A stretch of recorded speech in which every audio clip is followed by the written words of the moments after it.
Nabi kita Muhammad alaihissalam diberi oleh Allah subhanahu wa ta'ala hal-hal yang tidak diberi Allah kepada manusia pada umumnya. Imam Nawawi Al-Bantani dalam syair-syair ini menyatakan 10 keistimewaan baginda kita Nabi besar Muhammad sallallahu alaihi wasallam. Yang pertama, Nabi tidak pernah berihtilam. Mohon maaf saudaraku sekalian, tak pernah bermimpi basah. Nabi Muhammad tak pernah begitu. Kemudian yang kedua, Nabi Muhammad matasa'ab, tidak pernah menguap seumur hidup beliau. Nabi juga tak pernah buang angin.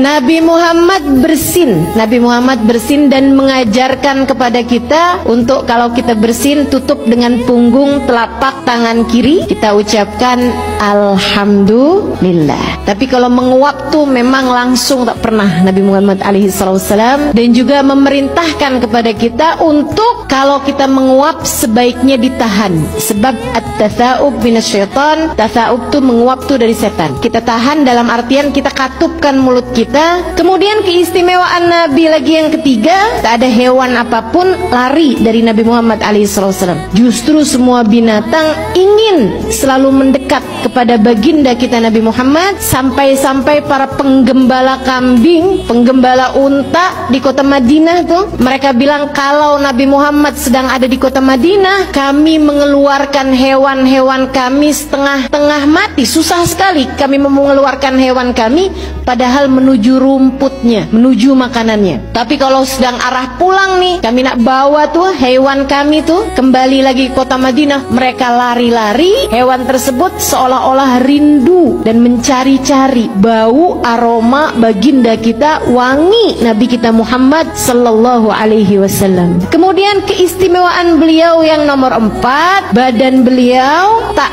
pernah dihinggapi lalat, satu kali pun tak pernah. Meskipun misalnya keadaan tak memungkinkan beliau untuk mandi, tak pernah badan beliau dihinggapi oleh lalat. Kemudian yang nomor 5, beliau melihat ke arah belakang seperti penglihatan beliau ke arah depan. Keistimewaan yang lain, tak pernah terlihat bekas air kencingnya. Nabi Muhammad tak pernah terlihat bekas kencing beliau ataupun bekas kotoran beliau kalau langsung ke tanah ya. Seolah-olah tanah berebut dengan kotoran beliau sallallahu alaihi wasallam. Dan ini diriwayatkan oleh Sayyidina Ibnu Mas'ud. Jadi sekalian, Ibnu Mas'ud tuh dapat tugas untuk mengawani Nabi Muhammad alaihissalam, menjadi semacam asisten buat Nabi Muhammad alaihissalam dalam urusan-urusan pribadi beliau. Ibnu Mas'ud satu waktu ditanya sama para sahabat yang ingin tahu, wahai Ibnu Mas'ud, bagaimana Nabi kalau di tengah perjalanan misalnya Nabi ingin buang hajat? Sayyidina Ibnu Mas'ud berkata, Nabi akan mencari apapun yang dapat menutupi tubuh beliau, dan Nabi tak akan buka auratnya kecuali dah sampai di tempat tersebut. Pernah satu waktu, kata Sayyidina Ibnu Mas'ud, Nabi tak jumpa apapun untuk menutup tubuh beliau karena kami di gurun pasir. Terlihat ada dari kejauhan pohon-pohonan. Nabi pun kemudian memanggilnya. Pohon itu pun datang. Kemudian Nabi Muhammad mengatakan pada mereka, aku ingin kalian menutupiku karena aku hendak buang hajat. Tutupi aku dari pandangan manusia. Pohon-pohon itu pun kemudian menutupi Nabi Muhammad alaihissalam, dan Nabi pun buang hajat di sana. Sudah itu Nabi pun minta mereka untuk kembali ke tempat semula. Ini yang katanya Imam Busiri, ja'at li da'watihil asjaru sajidatan tamshi ilaihi ala saqin bila qadami. Datang untuk panggilan Nabi pohon-pohonan. Beberapa pohon datang untuk panggilan Nabi Muhammad. Mereka pun berjalan dengan telapak kaki yang terdiri dari akar belukar.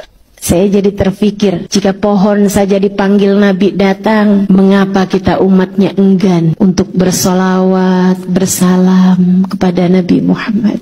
Mengapa kita meninggalkan sunnah-sunnah Nabi Muhammad? Semoga Allah mengaruniakan kepada kita ihtimam, kepedulian kita terhadap sunnah-sunnah baginda kita Nabi Muhammad, insya Allah. Para sahabat kemudian bertanya lagi, wahai Ibnu Mas'ud, lantas siapa yang membersihkan kotoran Nabi? Beliau sendirikah atau kamu diminta Nabi untuk membersihkannya? Sayyidina Ibnu Mas'ud menjawab, bukan Nabi, bukan pula saya.